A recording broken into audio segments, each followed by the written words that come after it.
শুভ সকাল বন্ধুরা, মিষ্টিস ফ্যামিলির একটি নতুন ব্লগে তোমাদের সবাইকে অনেক অনেক ওয়েলকাম। আশা করছি তোমরা সবাই ভালো আছো আর আমরাও বেশ ভালো আছি। আজ হলো মঙ্গলবার 27শে মে। এখন ঘড়িতে সময় হচ্ছে সকাল 9টা আর এখন থেকেই কাছে দূরের সমস্ত বন্ধুদের সাথে নিয়ে আমার আজকের দিনের ব্লগটি শুরু করলাম। তোমাদের সবাইকে আমার ব্লগের সঙ্গে থাকার জন্য অনুরোধ রইল। তোমরা আমার ব্লগটি দেখো, আশা করছি তোমাদের ভালো লাগবে। আজকের ব্লগটা না একটু অন্য রকমের। প্রতিদিন আমি যে ধরনের ভিডিও তোমাদের সঙ্গে শেয়ার করি, আজকেরটা তার থেকে একদমই আলাদা আর একটু ছোট ব্লগ তোমাদের সঙ্গে আজকে শেয়ার করছি। আসলে অনেকটা ব্যস্ততা ও কাজের মধ্যে দিয়ে দিনটা কেটেছে, ওই জন্য খুব বেশি গুছিয়ে ভিডিওগুলো আমি করতে পারিনি।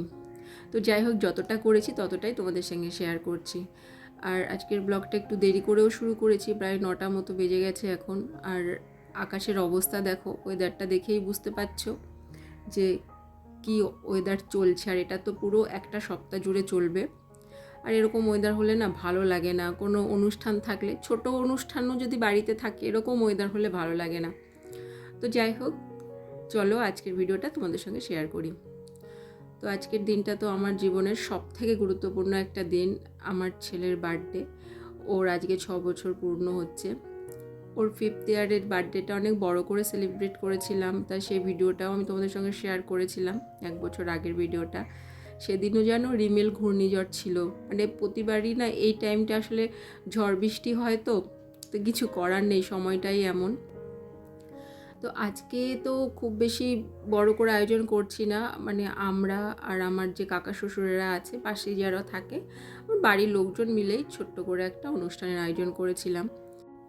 সকালে ঘুম থেকে ওঠার পর না বাসি কাজকর্ম সেরে কিচেনে চলে এসেছিলাম, আর এসে অনেকটা রান্নার কাজ গুছিয়ে নিয়েছিলাম। আমি একা করিনি, আমি আর শাশুড়ি মা দুজনে মিলেই করেছি। মোটামুটি সব রান্না হয়ে গেছে আর এখন মাটনটা রেডি করছি।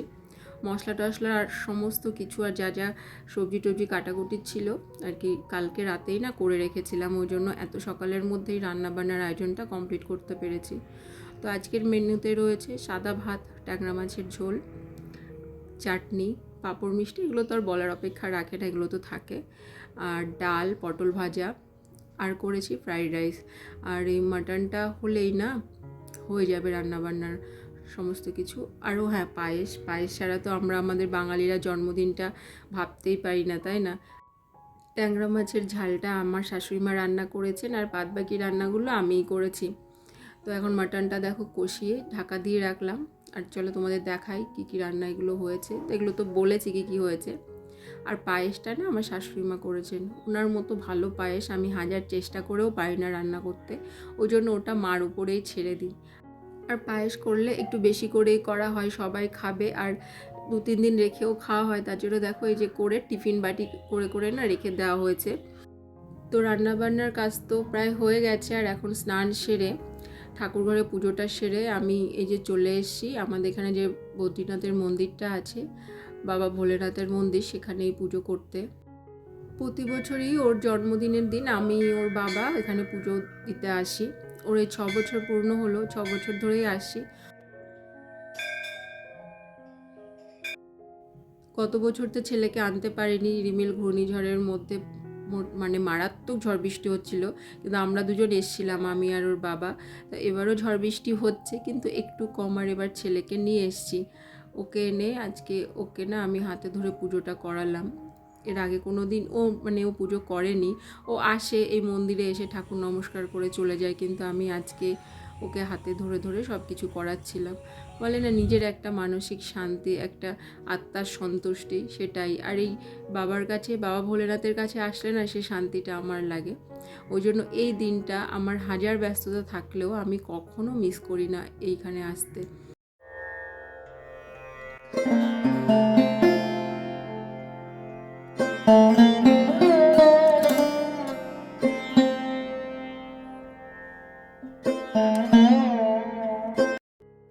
বাড়ি ফিরে এসে ওকে ওর বার্থডের জন্য যে জামা কাপড়গুলো কিনেছিলাম সেগুলো পরিয়ে রেডি করে দিয়েছি। আর এখানে দেখো আমার পরিবারের সব লোকজন তো সবাই চলে এসছে আর এখন ওর কেক কাটিং করা হবে। আর তারপরে দুপুরের যে লাঞ্চের আয়োজনটা করা হয়েছে সেটাই করা হবে।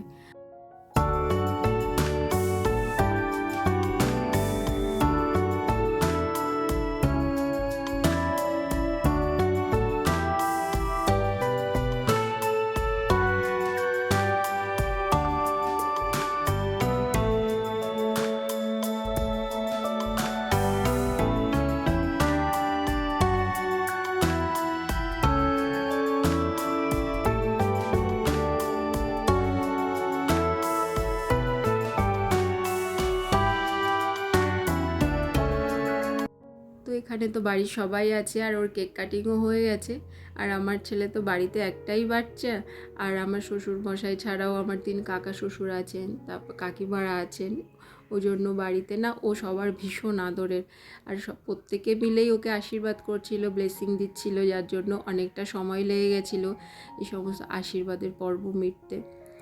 ছেলের যেহেতু এই সময়টায় স্কুলটা ছুটি থাকে, তো ওই জন্য আর স্কুলের ফ্রেন্ডদের সেভাবে আমি না ওর বার্থডেতে ইনভাইট করিনি। আর এখানে সেরকম আর কোনো রিলেটিভও ছিল না, প্রতি বছর তো আর সম্ভব হয় না বলো সেভাবে করার। তো এবার একদম ঘরোয়াভাবে ছোট্টখাট্টো আয়োজনটাই করেছিলাম। আর বাড়ির লোকজনই দেখো কতজন, আর এদের মাঝখানে থাকলে আমার ছেলে ভীষণ খুশি থাকে। তো এখানে এক এক করে আমার শাশুড়ি মা, কাকি শাশুড়িরা, তারপরে সবাই ওকে আশীর্বাদ করছিল ধান দুব্য দিয়ে। আর এরপরেই কেক টেক খাওয়ার পরে আবার লাঞ্চের জন্য সব কিছু রেডি করতে হবে, মানে রান্না তো করাই আছে, তো সবাইকে খেতে টেতে দিতে হবে, সেগুলো সব গুছিয়ে করতে হবে। তো কেক কাটিংয়ের পরেই আমি নিচে চলে যাব আর সবাইকে খাবার দেওয়ার ব্যবস্থা করব। তো আজকের মতো ভিডিওটা বন্ধুরা আমি তোমাদের সঙ্গে এ পর্যন্ত শেয়ার করছি। আশা করছি যে তোমাদের আমার এই ছোট্ট ভিডিওটা ভালো লেগেছে। আর তোমরা সবাই অবশ্যই আমার ছেলেকে আশীর্বাদ করো, ও যেন ভালো থাকে, সুস্থ থাকে। তো এখানে দেখো সবাই খেতে বসেছে। তো সবাইকে আমি প্রথমে কিছু খাবার সার্ভ করছিলাম, আর তারপরে এখন আমার শাশুড়ি মা সবাইকে খাবার সার্ভ করছে, আর আমি ছেলেকে খাইয়ে দিচ্ছি। তো দেখা হচ্ছে তোমাদের সঙ্গে আবার নেক্সট ব্লগে একটা নতুন দিনের সাথে একটা নতুন ভিডিও নিয়ে।